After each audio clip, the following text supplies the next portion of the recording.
Hello kids, welcome back to my channel Ahan Sunshine World. Today we are going to discuss about types of pronoun. इसकी पहली video भी आ चुकी है, ये second part है. कुछ पार्ट्स इसके छूट चुके थे जिसे मैंने इस वीडियो में कवर कर लिया. तो स्टार्ट करते हैं हमारा next part. Possessive pronoun. A possessive pronoun is a word that replace a noun. पहले तो आपको पता होगा कि प्रोनाउन क्या होता है, जो नाउन की जगह पर यूज़ किया जाता है. And shows ownership. ये क्या बताता है? ऑनरशिप मतलब अपना ऑनर, मतलब एक वो बताता है कि ये मेरी चीज़ है. The possessive pronoun are mine, जैसे mine, yours, his, hers, ours and theirs. इन वर्ड्स का यूज़ होता है पॉजेसिव प्रोनाउन में. अगर कोई चीज़ सिंगल है तो वहाँ पर योर्स आएगी, this is yours pen, hers, his, its, their. और अगर प्लूरल है तो आवर्स, योर्स और देयर्स आएगी. तो हम इसके कुछ एग्जाम्पल देखेंगे जिससे हमारा जो कॉन्सेप्ट है वो पूरी तरह क्लियर हो जाएगा. तो example of possessive pronoun, this book is my book not your book. अब इसमें बोल रहे हैं कि ये बुक मेरी बुक है, तुम्हारी नहीं है. अगर हम यहाँ पे पॉजेसिव प्रोनाउन का यूज़ करें तो ये सेंटेंस ऐसा हो जाएगा, this book is mine not yours. तो mine and yours are the possessive pronoun. तो हमने जो ये माइन और योर्स का यूज़ किया है वो क्या है? पॉजेसिव प्रोनाउन है. In the sentence mine is a possessive pronoun and that replace by my book. जो माई बुक हमने यूज़ किया था सेंटेंस में, उसकी जगह पर हमने यहाँ पे माइन का यूज़ कर दिया क्योंकि हमें इस सेंटेंस को पॉजेसिव प्रोनाउन में कन्वर्ट करना था. तो सेम एज यहाँ पे जो हमने लिखी थी योर बुक को हमने चेंज कर लिया है पॉजेसिव प्रोनाउन यूज़ करके योर्स में. ठीक है, तो इसका कॉन्सेप्ट आपका क्लियर हो चुका है. उसके बाद हम नेक्स्ट पार्ट में आते हैं, reflexive pronoun. Reflexive pronoun are the word endings in self और selves that are used when the subject and the object of a sentence are the same. तो रिफ्लेक्सिव जो प्रोनाउन होता है यहाँ पर किसका यूज़ होता है? सेल्फ या सेल्फ्स का. तो यहाँ पे the 9 exam English reflexive pronoun are there. यहाँ पे क्या होते हैं? 9 रिफ्लेक्सिव प्रोनाउंस हैं. Myself, himself, oneself, ourselves, themselves, yourself, herself, itself and yourselves. तो यहाँ पे हमारे जो 9 रिफ्लेक्सिव प्रोनाउन हैं उनका यूज़ किया जाता है. तो रिफ्लेक्सिव प्रोनाउन में क्या होता है? सेल्फ या सेल्फ्स का यूज़ किया जाता है. अब एग्जाम्पल हम इसका देखेंगे. तो example, she made herself a cup of tea and sat down in the front of the television. पहला एग्जाम्पल है, she made herself a cup of tea. तो उसने अपने आप के लिए क्या बनाया? एक चाय का कप बनाया और वो टीवी के सामने जाकर बैठ गई. तो in this sentence herself is the reflexive pronoun, she is the subject and herself is the object. तो इसमें जो she का यूज़ हो रहा है वो कौन है? सब्जेक्ट है और herself क्या हो गया? ऑब्जेक्ट. तो सेम एज क्या है? She invited herself to the party. तो यहाँ पर भी herself का यूज़ हो रहा है. तो ये किसका एग्जाम्पल हो गया? रिफ्लेक्सिव प्रोनाउन का एग्जाम्पल हो गया है. Come to next one, demonstrative pronoun. Demonstrative pronoun में क्या होता है? The words this, that, these and those are called demonstrative pronoun. They are used to identify some or something. तो यहाँ पर डिमोस्ट्रेटिव प्रोनाउन में किसका यूज़ होता है? दिस, दैट, दीज, दोज, जिसमें हम किसी चीज़ों को दिखाने का कि दिस मतलब दिस इज़ अ पेन, तो यह एक पेन है. तो दिस दैट का यूज़ हम कहाँ पर करते हैं? किसी चीज़ को इंडिकेट करने के लिए. This and these are use to refer to item fairly close at hand, while that are those tend to refer to item that are further away.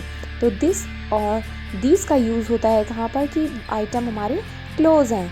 And that and those का use हम करते हैं कि जो चीज़ के बारे में हम बात कर रहे हैं वो हमसे कितनी दूर है. तो जिसमें दिस और दैट, दीज, इन सब का यूज़ होता है वो डेमोस्ट्रेटिव प्रोनाउन कहलाता है. This and that are singular. This और दैट क्या होता है? किसी सिंगल चीज़ के लिए ही यूज़ किया जाता है. While these and those are plural. और अगर हमारे पास बहुत सारी चीज़ें हैं तो हम वहाँ पर दीज और दोज का यूज़ करेंगे. अब इसके एग्जाम्पल से हम इसे समझते हैं. Example of demonstrative pronoun, this is my car, तो यह मेरी कार है। दिस मतलब हमारे नज़दीक है। These are your new responsibilities, ये तुम्हारी नई रिस्पॉन्सिबिलिटीज़ हैं, जिम्मेदारियाँ हैं।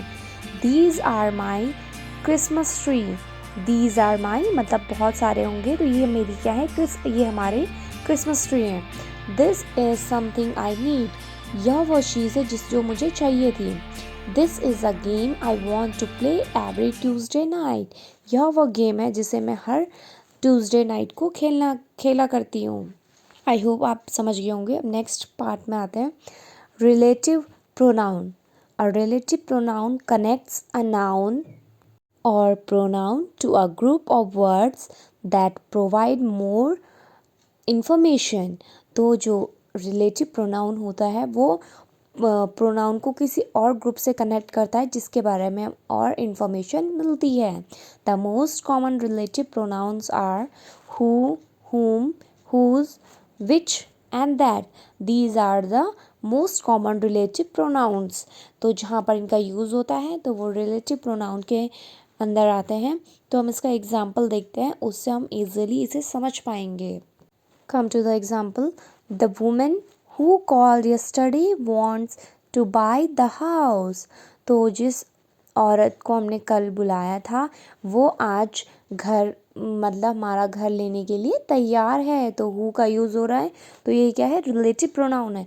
अब सेंटेंस में हम बोलेंगे द वुमेन, तो एक औरत की बात हो रही है, बट किस चीज़ के बारे में बात हो रही है वो नहीं पता। तो हु का यूज़ करके हमें पता चल रहा है कि जो कल हमें मिली थी वो ये घर खरीदना चाहती हैं। तो आगे की बात किससे पता चली, हु का यूज़ करके। I love the puppy which is jumping at the kitchen. तो हमने नॉर्मली बोला आई लव द पपी, लेकिन क्यों हम उसे मतलब हमने कहाँ देखा कौन सा पपी, तो उसके बारे में हमें आगे पता चल रहा है। कहाँ से पता चल रहा है, जब हम विच इससे कनेक्ट कर रहे हैं। तो विच से हमारे दो चीज़ें कनेक्ट हो रही है, दो बातें कनेक्ट हो रही हैं। She is the student whose handwriting is the best in my class. तो वह एक छात्र है जिसकी हैंड राइटिंग मुझे क्या है, क्लास में सबसे अच्छी लगती है। यहाँ पे है इंट्रोगेटिव प्रोनाउन। अब इंट्रोगेटिव प्रोनाउन क्या होते हैं, pronoun that are use to ask question. तो वह प्रोनाउन जो क्वेश्चन पूछने के लिए यूज़ किए जाते हैं। The main English interrogative pronoun are, main जो है what, which, who, whom, whose।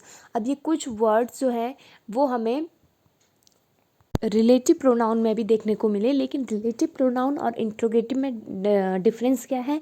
Relative pronoun में क्या होता है कि हमें मतलब दो चीज़ों के बारे में पता चलता है।